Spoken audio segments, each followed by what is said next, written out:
Bonjour à toutes et bienvenue dans ce 8e jour du défi de gratitude de Maman sans tabou.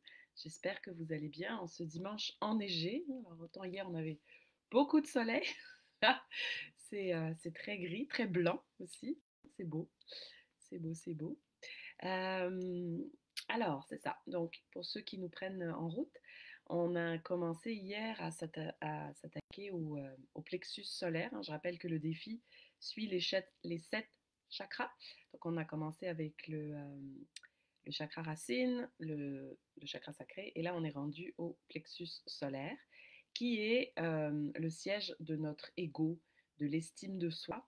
C'est aussi le siège de notre pouvoir, de notre volonté, toute la force de vie qui nous habite, hein, et qui nous pousse à l'action. Donc hier, c'est la gratitude qu'on a pratiquée, c'était justement pour cette force de vie, ce feu qui est en nous. Puis je dis feu parce qu'effectivement, le chakra du plexus solaire est relié au feu, hein. On a pris le temps aussi hier d'honorer le soleil, hein, ce feu qui nous réchauffe, qui nous illumine. Euh, et c'est le chakra aussi donc de l'action. Sa couleur c'est le jaune, hein, donc il y a aussi un lien avec la joie. Et le sens c'est la vue. Et je rappelle que c'est lié à la période, ça se développe beaucoup pendant la période adolescente, qui est clairement une période d'affirmation de son identité. Euh, donc, c'est ça, hier, on a remercié le feu qui nous pousse à l'action et aujourd'hui, j'ai envie qu'on remercie le fruit, en fait, de ces actions, justement. Qu'on prenne le temps euh, de ressentir de la gratitude, en fait, pour toutes nos forces et tous nos accomplissements. Euh, Parce que c'est le plexus solaire, hein, c'est le chakra de l'estime de soi, hein. Et l'estime de soi, bon, je sais que c'est quelque chose, moi, c'est quelque chose que j'ai beaucoup dû travailler parce que justement, dans l'enfance, elle a pas toujours été renforcée, en fait. Euh, et j'ai observé, en fait, que ce qui m'aide beaucoup à renforcer l'estime de soi, de moi, c'est de cultiver le sentiment de fierté. Alors ça, c'est quelque chose que les aînés autochtones m'ont enseigné, en fait, être fier de soi. Alors, là encore, hein, on voit le lien avec l'ego, puis ça peut être mal vu, hein, quand on est trop fier de soi, en fait, ça peut paraître comme de la vantardise, mais il y a quand même un minimum de fierté à avoir, hein.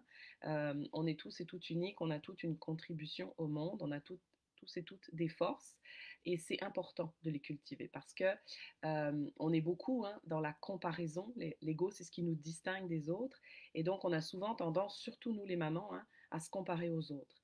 Et comme je l'avais expliqué dans un précédent live, le cerveau voit surtout ce qui est négatif, donc on a surtout tendance à voir ce que nous, on n'a pas ou ce que nous, on n'est pas comparé aux autres, au lieu, hein, de cultiver ses forces. Et là, quand je vous parle, ça me fait penser à une anecdote qu'avait racontée mon amie Camille, la jumpeuse, là, qui était la 11e mère de clan dans ma série D'une mère à l'autre.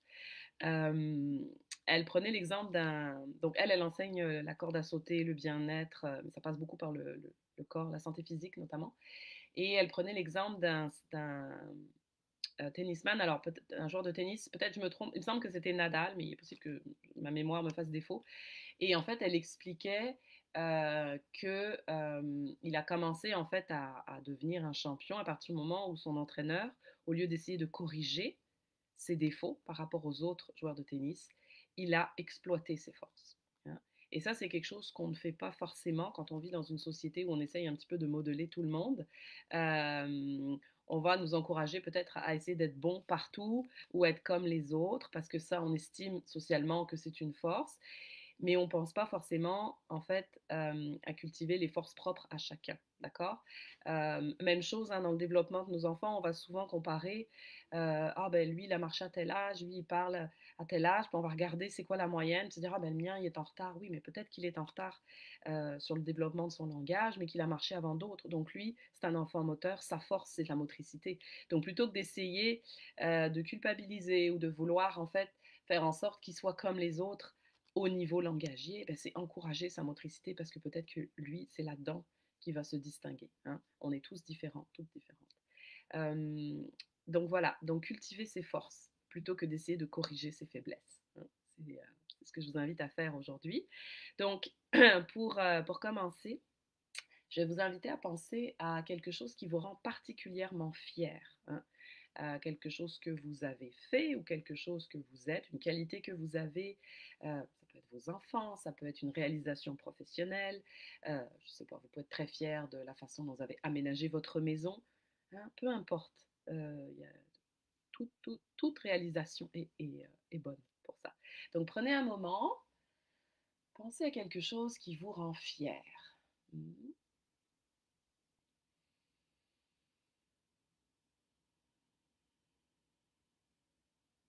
Vraiment, quand vous pensez à cette chose, cette réalisation,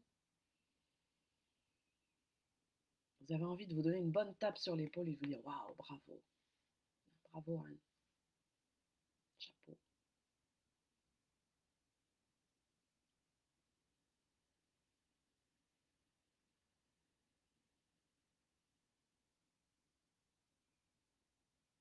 Ah, peut-être que comme moi, vous n'êtes pas une maman très constante sur la discipline, mais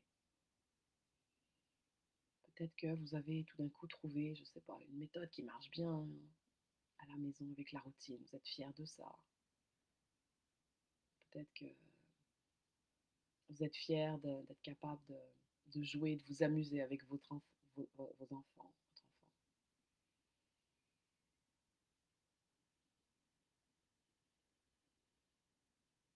Peut-être que vous avez atteint vos objectifs professionnels, que ça vous rend fier. Peu importe ce que c'est.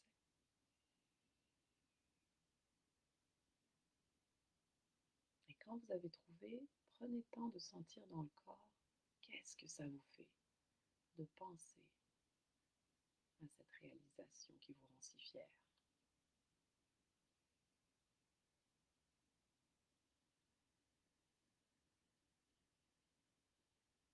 Peut-être que vous sentez votre poitrine se gonfler de fierté, justement. Peut-être que vous vous sentez grand ou grande.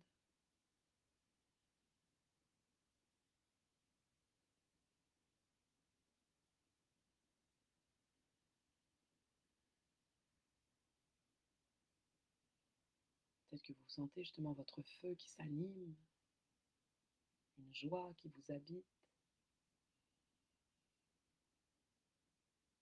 Laissez ces sensations vous envahir, observer sans jugement et remercier. Mm. Merci à moi pour cette belle réalisation.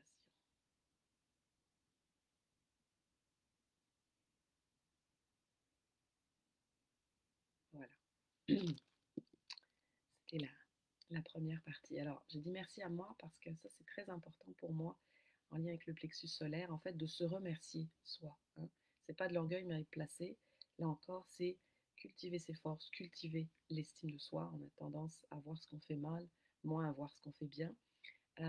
Donc là, j'aimerais qu'on pratique un petit exercice, hein. Pensez à donc, une réalisation, donc ça peut être la même ou une autre, hein. Et je vous invite à dire merci à moi d'avoir fait telle ou telle chose. Et ensuite, de penser à une de vos forces, hein, et de remercier en disant merci à moi d'être, quelque chose. D'accord? Donc, allez-y.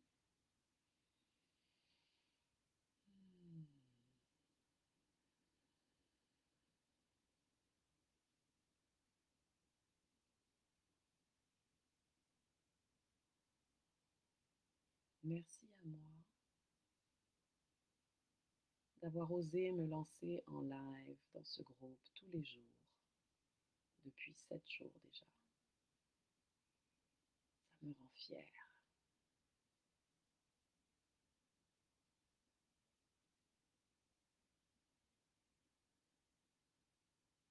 Merci à moi d'être capable d'affirmer de plus en plus mes besoins et mes désirs.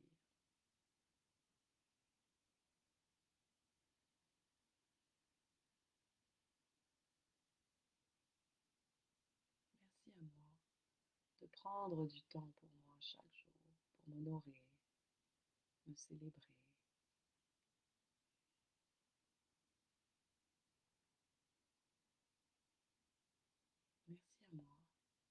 être de plus en plus aligné avec qui je suis et qui je veux être.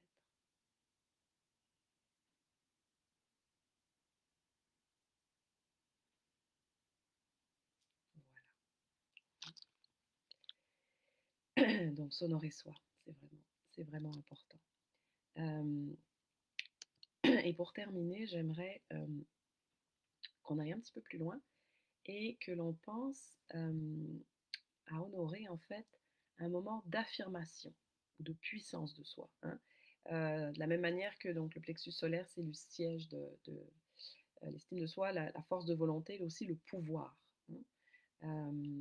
Donc pensez à un moment vraiment fort où vous avez peut-être fait, comme vous êtes sorti de votre zone de confort, vous êtes affirmé face à une personne que vous considérez comme une autorité, vous avez défendu vos droits, ou vous avez réalisé quelque chose que vous ne pensiez pas à votre portée et donc ça vous a rempli vraiment, pas seulement de fierté, mais vous avez vraiment senti toute votre capacité, votre puissance d'action, hein. Et puis de remercier son ego pour ça.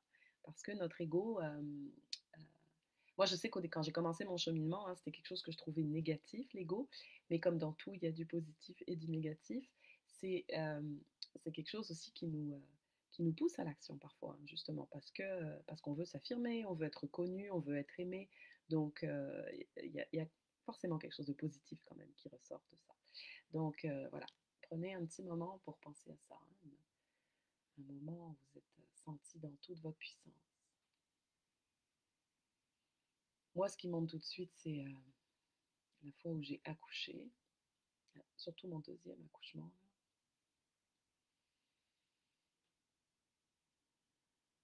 J'ai senti toute la puissance de mon corps, toute ma puissance de femme, d'être capable de donner la vie seule. J'étais guidée tout le long par mon corps, par mon bébé. Je me suis vraiment sentie puissante, hein. Je voulais pas que mon chum m'aide. Je voulais qu'on me touche le moins possible.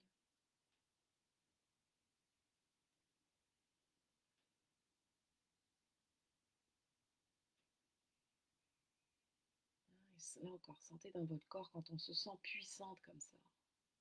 Qu'est-ce que ça fait à l'intérieur? Merci à moi pour cette force.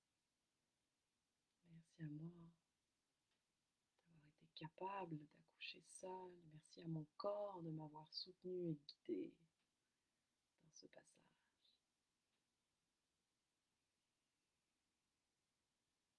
Voilà. Et alors pourquoi je vous dis de faire attention à ce qui se passe dans votre corps? Parce que toutes les fois en fait où vous êtes dans une phase plus difficile, où vous êtes découragé, où vous avez peur, se remémorer comme ça un instant où on a été dans toute sa puissance, ça va générer, hein, en fait des endorphines ou d'autres hormones en fait positives et ça va vous rappeler à quel point vous êtes forte, hein. Vous allez comme réveiller ce feu et ça va vous donner souvent l'audace en fait de faire ce pas, hein, de sortir de cette phase, ce pas que vous n'osez pas, ou de sortir de cette phase un peu de léthargie, de peur ou euh, oui, c'est ça, d'inaction en fait dans laquelle, de dépression, peu importe là, dans laquelle vous êtes sur le moment, hein. Donc se rappeler ces réalisations, c'est important et se remercier soi, c'est important. Voilà, c'est ce qui conclut notre jour 8, hein. Alors, je vous annonce qu'à partir de demain, j'ai décidé de ramener le défi sur la page parce que je sais qu'il y a beaucoup de gens qui veulent le faire et qui veulent pas forcément faire partie de ce groupe et c'est correct, hein. Donc je vais le mettre à nouveau sur la page. Ça va être de nouveau, hein, tous les midis. Mais je vais continuer en fait à publier quand même les vidéos dans ce groupe pour celles qui veulent rester aussi dans ce groupe ou qui voudraient commenter plus en privé en fait, avec les membres du groupe et pas at large sur la page de Maman sans tabou. Donc voilà, donc vous allez recevoir un nouvel événement. Puis c'est ça, j'ai décidé aussi de faire un événement soit hebdomadaire, soit qui comprend les 2 semaines qui restent, hein. Je ne pouvais pas faire un événement de 21 jours, je ne sais pas pourquoi, il y a une limitation chez Facebook, donc j'avais fait à tous les jours. Mais là, je voudrais changer un petit peu ça pour ne pas vous spammer non plus tout le temps avec mes invitations. Donc voilà, sur ce, je vous souhaite une très belle journée et je vous dis à demain à midi. sur la page de Maman sans tabou. Bye tout le monde!